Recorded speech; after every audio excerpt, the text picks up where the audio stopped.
Hello बच्चों, welcome to PW. प्यारे बच्चों, यहाँ पे कहा जा रहा है कि the fundamental source of EM waves, EMs wave जो होती है यानी कि इलेक्ट्रोमैग्नेटिक वेव होती है, उनका सोर्स क्या है।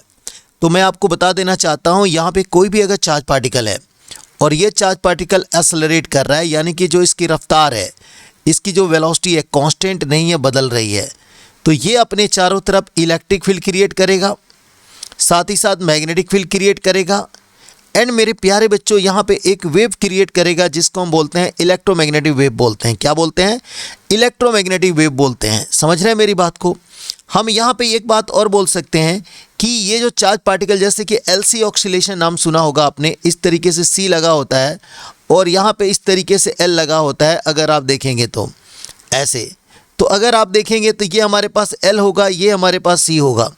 LC ऑक्सीलेशन होता है प्यारे बच्चों, आपने देखा होगा। ये भी हमारे सोर्स होते हैं इलेक्ट्रोमैग्नेटिक वेव के, है ना। तो हमारा ऑप्शन कौन सा हो जाएगा दोस्तों? यहाँ पे हमारा थर्ड ऑप्शन बिल्कुल हमारा सही हो जाएगा। ये अगर दोनों की बात किया जाए तो ये दोनों हमारे गलत हो जाएंगे, है ना।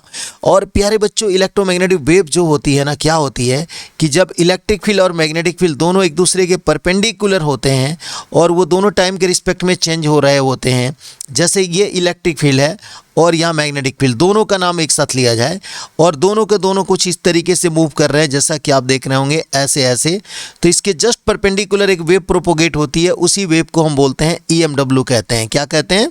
EMW यानी कि इलेक्ट्रोमैग्नेटिक वेव कहते हैं। ठीक है, थैंक यू।